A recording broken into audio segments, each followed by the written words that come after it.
Hi, you're watching Reddit Confessions. What you're about to hear is not just a story. It's a turning point. Let's begin.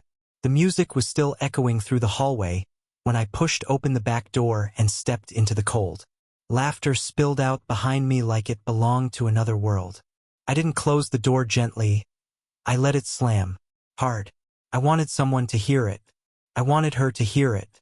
But no one followed. Inside that party, just 15 minutes earlier, everything was normal. People were drunk on small talk and spiked punch.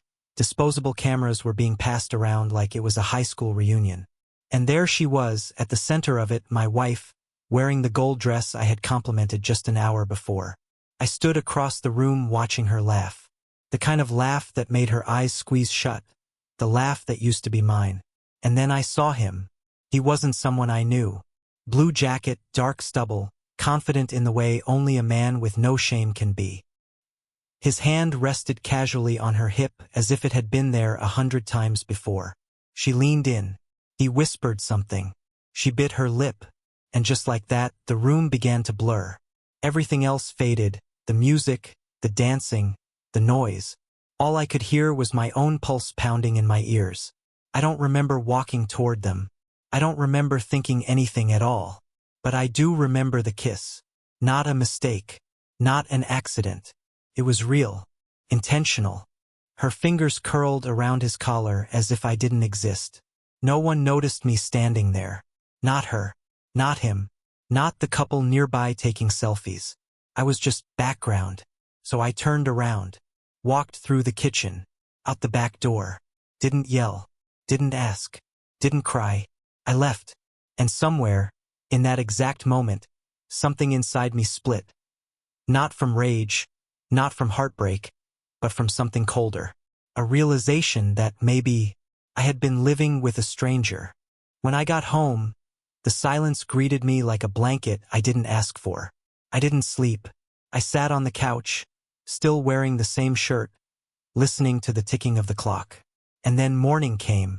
With it, 23 missed calls, 9 voice messages, and 1 text that simply read, "Wait please, I made a mistake." That's how it started. But it's not even close to where it ends. By the time I finally turned my phone back on, the screen lit up like fireworks. Missed calls, unread texts, voicemails she probably never imagined I'd ignore. I didn't listen to them. Not yet.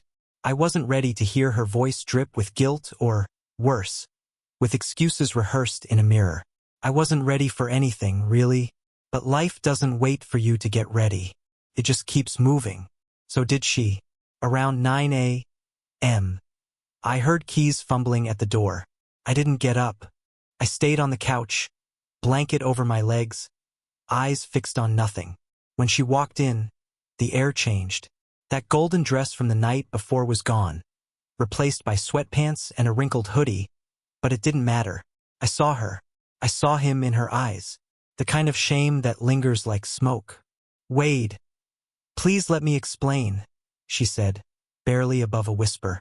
Her voice cracked halfway through, like it was breaking for the first time. But mine had already broken hours ago. I stood up, not to comfort her, not to yell, but to walk past her. I went into the kitchen and grabbed the coffee cup she had left on the counter the night before. The lipstick stain was still there, same one I saw at the party. It was ridiculous, but it made my hands shake. She followed me, arms crossed like she was cold. I didn't mean for it to happen. It was stupid. It didn't mean anything. That's the sentence that broke me. Didn't mean anything. Then why did she kiss him like the world was ending? Why did she lean into him like she'd done it before? I didn't ask those questions. I just turned and said, "You kissed someone else in a room full of people who knew we were married, and you didn't stop." Her eyes filled instantly, but I walked past again. Back to the couch. Back to silence. She sat on the floor next to me, cried quietly, reached for my hand, which I didn't give. She fell asleep there, on the floor, knees pulled to her chest. And I sat still, because something inside me was starting to thaw. But not in the way she hoped. The next 2 days passed in strange silence. We moved like 2 ghosts in the same house, present but never truly there. She tried to talk a few times, muttered things like, "Can we please just talk about it?" Or, "I messed up, but don't throw us away." But I didn't have the words. Not because I wanted to punish her, but because everything I didn't say felt louder than anything I could have. On the third night, I noticed something odd. She was in the bathroom longer than usual. Not crying. I could hear that too often. No, this was different. Quiet. Methodical. When she finally emerged, her eyes were dry, but her hands were trembling. I didn't ask. She didn't offer. After she went to bed, I stood in that same bathroom, brushing my teeth while avoiding the mirror. I didn't want to see myself. Not like this. But when I bent down to open the drawer, I noticed the edge of something white poking out from behind the mirror's frame, just barely visible. I reached for it, heart pounding harder than I care to admit. It was a note, torn from one of her sketch pads. Her handwriting, fast and messy like she wrote it under pressure. I don't know what to do. I think I love them both. But Wade's safe. Wade would never leave. He doesn't know how. Felt like being stabbed with a pencil. Not a knife, not deep or quick, but sharp, small, repeated pain that hits you over and over. Safe.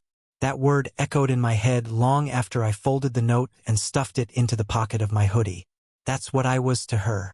Not a partner. Not a passion. Not even a person. Just a safety net. Something soft to land on after her recklessness. I was her plan B with a wedding band. The next morning, I didn't speak a word. I packed an overnight bag and left. No fight. No scene. No long goodbye. Just a text that said, "Don't call. I need air." She tried anyway. I didn't answer. Instead, I drove without a destination. Ended up in a tiny roadside motel with buzzing lights and weak coffee. And as I laid on that lumpy mattress, staring at the ceiling, I realized something brutal. She was right. I didn't know how to leave. But maybe, now I was learning. I stayed in that motel for 3 days. No calls, no texts answered. Just silence, fast food wrappers, and a television I kept muted. It felt like my life had been paused. Like I was watching myself from outside my own body, floating between heartbreak and humiliation. I didn't cry. I didn't scream. I just unraveled slowly, the way wallpaper peels when no one notices the leak behind it. But curiosity is a stubborn thing. On the 4th day, I drove home. Not to talk.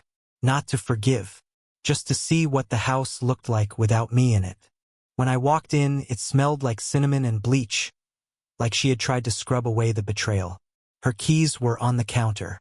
The ring I gave her was still on her finger. But none of it mattered. She was waiting in the kitchen, eyes red, voice small. "I thought I lost you," she whispered. I didn't answer. I just walked past her, straight to the office. That's when I noticed her laptop was open. I hadn't touched it in months. Never needed to. We were that kind of couple, or at least I thought we were. But something about the way she stood in the hallway, stiff and watching me, made my stomach twist. So I sat down. She didn't stop me. Her browser was still open, multiple tabs. I scrolled without thinking. One read, "Can you love 2 people at once?"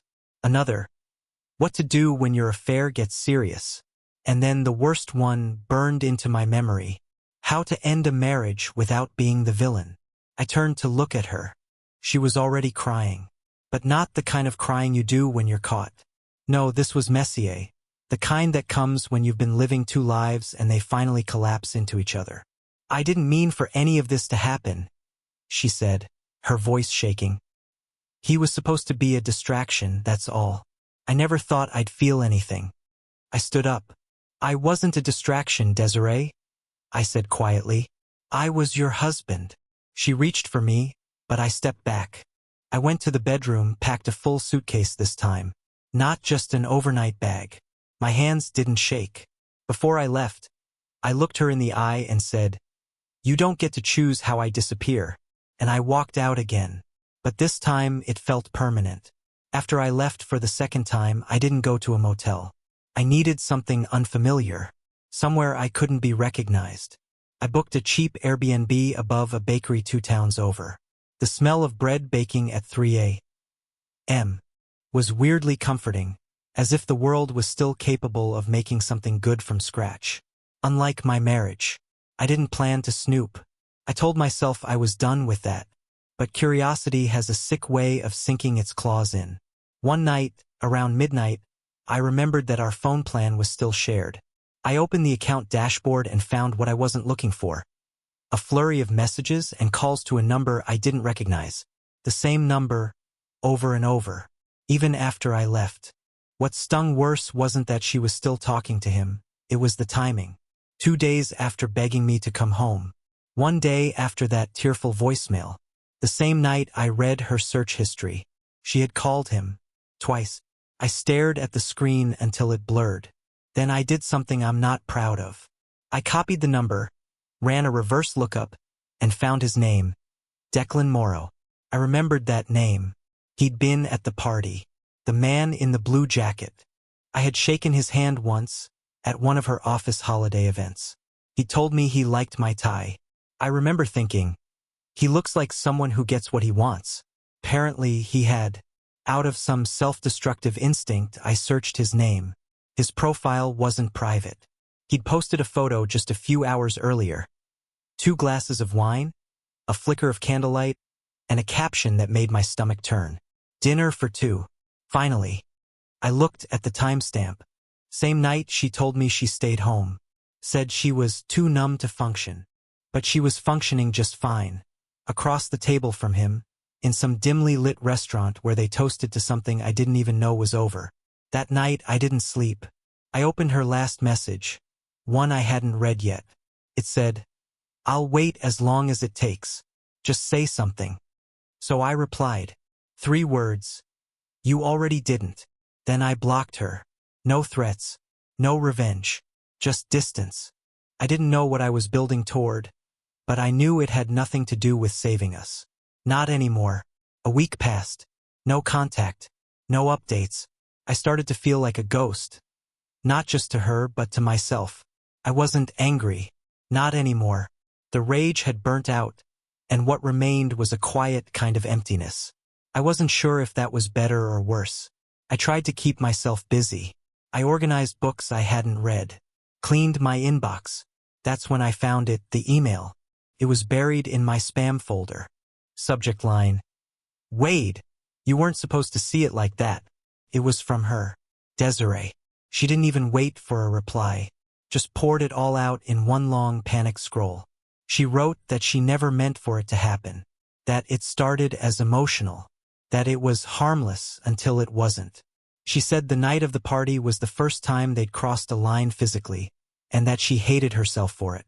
She wrote, "I told him it was over the same night you left. I chose you. I still choose you." I stared at that line for what felt like hours. You don't kiss someone like that and call it an accident.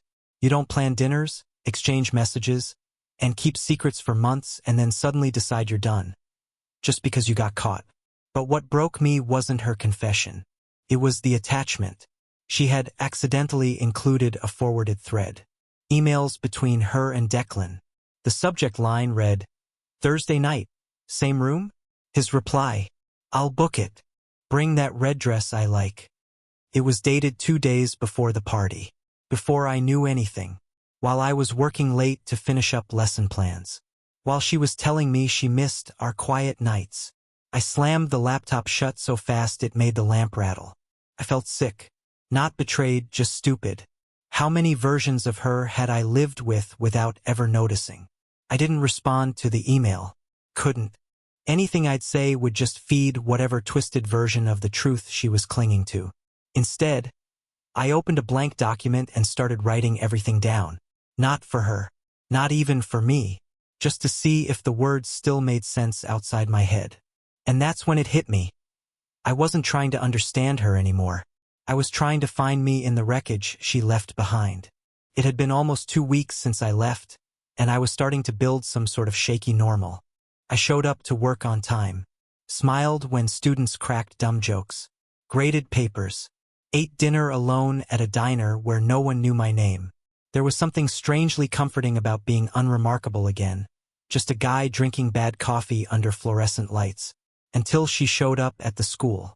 I had just finished my last class when the receptionist called my room. "There's a woman here asking for you. She says it's important." I knew before she said the name. My stomach dropped so hard I almost didn't answer. Desiree was waiting in the staff parking lot, standing beside her car like she didn't know whether to come in or run away. She looked tired. Her eyes were hollow, lips cracked, hair pulled back like she hadn't touched it in days. But I didn't feel pity. I felt bracing, like I was preparing for a storm I had already survived once. "I know you don't want to see me," she said before I even reached her. But I had to try. I didn't say anything, just stared. She reached into her coat pocket and pulled out a tiny envelope. "I wrote you a letter. No excuses, no begging. Just what I should have said before I ruined everything." I didn't take it. She held it out anyway, shaking. "Please, just read it whenever you're ready. Or don't. I just need to believe I at least told the truth once." I looked her in the eyes, really looked, and for the first time I didn't see the woman I married. I saw a stranger trying to put herself back together with pieces that didn't fit. After a long pause, I took the letter. Not for her. For me. Because I needed to know how far the cracks went. "I'm not coming home," I said, and it was the first sentence I'd spoken to her in 16 days. She nodded like she already knew. And then she left. I didn't open the letter until midnight. It sat on the table like a loaded question. When I finally tore it open, the first sentence made my throat close. "You loved me like I was permanent, and I treated you like a placeholder." That was when I knew. She hadn't just broken my trust. She had erased the version of myself I used to believe in. The strange how healing doesn't come like thunder. It doesn't crash into your life. It arrives quietly, like sunlight through blinds you forgot to close. I didn't forgive her. I still haven't. But somewhere between rereading that letter and waking up without the weight of waiting for another apology, I started to let go. I didn't text her. I didn't unblock her. I didn't look her up to see what she was doing. I just kept moving slowly, awkwardly, but forward. I got a new apartment, small but warm. I painted the walls the exact shade of blue she used to hate. Bought a used record player and filled the silence with old vinyls. I even adopted a dog, Mutt with a crooked ear named Comet. He follows me everywhere, like he knows I've been abandoned before. One afternoon, while grading essays on the porch, my phone buzzed with a message from an unknown number. No name, no context. "You made the right choice. I wasn't your forever. I'm just sorry it took me breaking you to see it." There was no signature, but I knew it was her. The number was different, but the pain was familiar. I didn't reply. Instead, I looked at Comet, then up at the sky that was starting to turn gold with evening. For the first time in months, I smiled without forcing it. Not because I won, not because she lost, but because I survived it. Somewhere along the way, I stopped being her husband. But I started becoming someone else, someone I could stand to be alone with. And that felt like a beginning, not an ending. Have you ever had to rebuild yourself after being broken by someone you trusted? Share your story in the comments. Your experience might help someone else feel less alone. And if this journey resonated with you, make sure to subscribe for more raw and redemptive stories, only on Reddit Confessions.